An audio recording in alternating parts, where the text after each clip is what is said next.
Schools around Massachusetts have reopened after February vacation, but the challenge may be just getting there. While the students should be focused on hitting the books, many of them are hitting the ground. Ice has taken over the sidewalks and record snowfall has filled bus stops, leaving kids with nowhere to stand. And once students do make it to school, there's another issue. No more snow days left. Some districts are considering asking state education officials to be exempt from the state's 180-day school year requirement.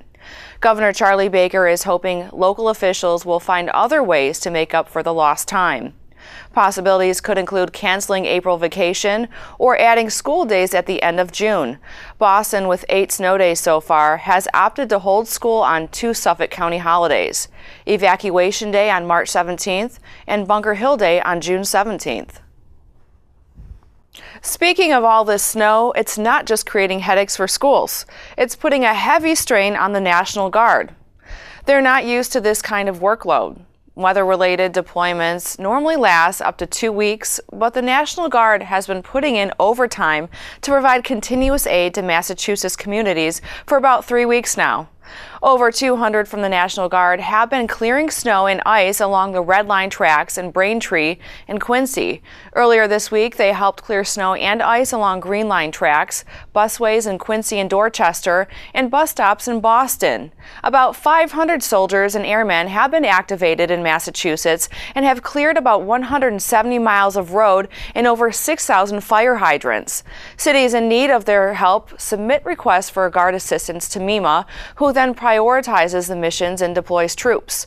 With no end to winter in sight, the troops will keep aiding in snow-related efforts until Mother Nature lets up.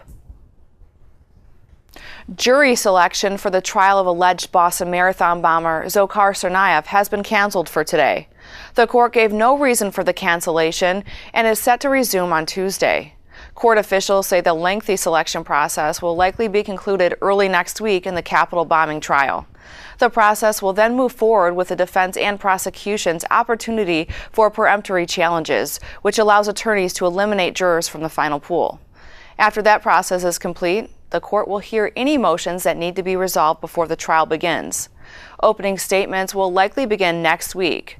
The first U.S. Circuit Court of Appeals heard from the defense last week, who made another plea for the trial to be moved. The judge has not yet ruled on that appeal. The MBTA is up and running after a series of record-setting snowstorms and ice-cold temperatures. For the first time in 3 weeks, all subway and trolley lines were fully operational Monday. Buses are operating on a regular weekday schedule with delays expected. The ferry service is back to normal. The T is running on a modified schedule and passengers are being told to expect delays and cancellations. MBTA General Manager Beverly Scott, who originally estimated a month to restore the system, said the latest restorations are a major step. But despite the major step in the right direction, some passengers are experiencing delays of up to 45 minutes, and some trains are so packed that they have to leave the station without everyone on board. Officials advise commuters to give themselves extra time to get to work and school. A 21-year-old woman who suffered serious injuries after being hit by a snowplow Friday night has died.